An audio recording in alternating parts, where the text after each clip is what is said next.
क्या आपने कभी नोटिस किया जब हम किसी प्रॉब्लम का सोल्यूशन ढूंढ रहे होते हैं तो कई बार जितना ज्यादा उसके बारे में सोचते हैं उतना ही आंसर दूर जाता हुआ फील होता है, हमें आंसर ही नहीं मिलता। लेकिन फिर जब हम कभी वॉक पर निकल जाते हैं, कॉफी पीते हैं, किसी और काम में बिजी हो जाते हैं तो अचानक से वही आंसर माइंड में आ जाता है। क्वेश्चन ये है, जब हम उस प्रॉब्लम के बारे में सोच भी नहीं रहे हैं तो आंसर आता कहाँ से है?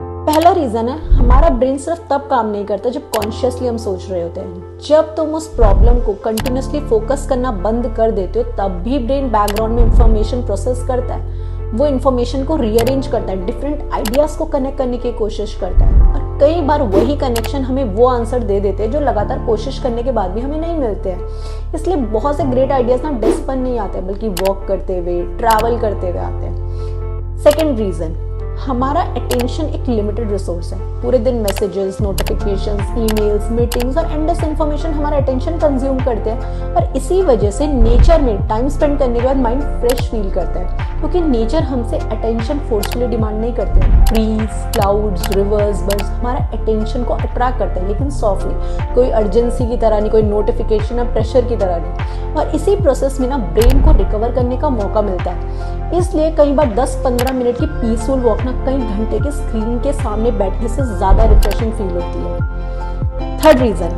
बहुत लोग बिलीव करते हैं कि longer hours always means better results, लेकिन हमारा ब्रेन मशीन की तरह डिजाइन नहीं हुआ है। एक पॉइंट के बाद ना वर्किंग आवर्स बढ़ सकते हैं लेकिन क्वालिटी नहीं।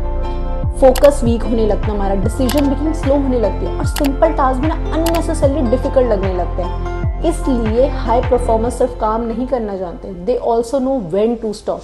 और यही ना एक इंटरेस्टिंग कंसेप्ट आता है, डे एंड होने से पहले पेंडिंग टास्क को रिव्यू करना, नेक्स्ट डे की प्रायोरिटीज को क्लियर करना और ब्रेन को एक क्लियर सिग्नल देना, everything important has been captured, I know exactly what needs to be happen tomorrow.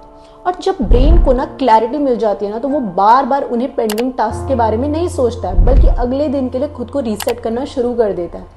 क्योंकि रियल प्रोडक्टिविटी का मतलब हर मिनट बिजी रहना नहीं है। रियल प्रोडक्टिविटी का मतलब है when it is time to work with full focus, and when it is time to rest, allow your mind to fully recover. क्योंकि डीप थिंकिंग और जेन्युइन रिकवरी ये दोनों हमेशा एक ही टीम में है।